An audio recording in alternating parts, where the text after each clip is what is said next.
Hi, everybody. Over the last few years, Democrats and Republicans have come together and cut our deficit by more than $2.5 trillion through a balanced mix of spending cuts and higher tax rates for the wealthiest Americans. That's more than halfway towards the $4 trillion in deficit reductions that economists and elected officials from both parties say we need to stabilize our debt. I believe we can finish the job the same way we started it, with a balanced mix of more spending cuts and more tax reform. And the overwhelming majority of the American people agree, both Democrats and Republicans. Now, my preference, and the preference of many members of Congress, is to do that in a balanced, comprehensive way, by making sensible changes to entitlement programs and reforming our tax code.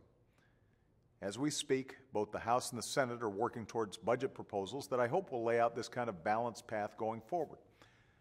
But the budget process takes time.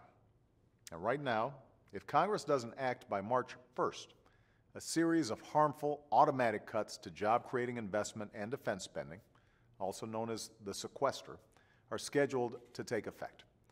And the result could be a huge blow to middle-class families and our economy as a whole.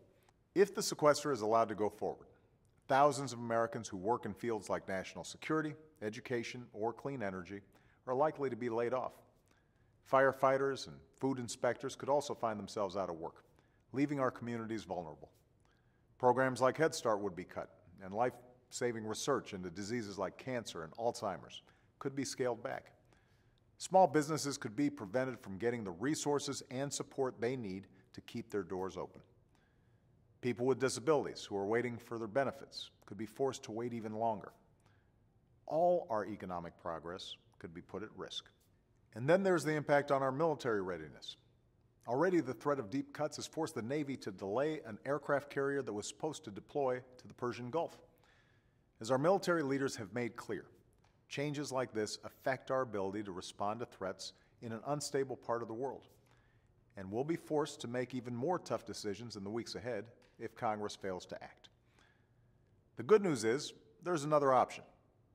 2 months ago, we faced a similar deadline, and instead of making deep, indiscriminate cuts that would have cost jobs and slowed down our recovery, Democrats and Republicans came together and made responsible cuts and manageable changes to our tax code that will bring down our deficit.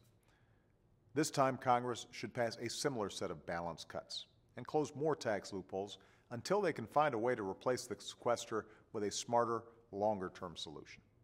Right now, most members of Congress, including many Republicans, don't think it's a good idea to put thousands of jobs at risk and do unnecessary damage to our economy. And yet the current Republican plan puts the burden of avoiding those cuts mainly on seniors and middle-class families. They'd rather ask more from the vast majority of Americans and put our recovery at risk than close even a single tax loophole that benefits the wealthy.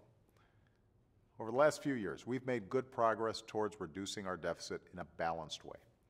There's no reason we can't keep chipping away at this problem.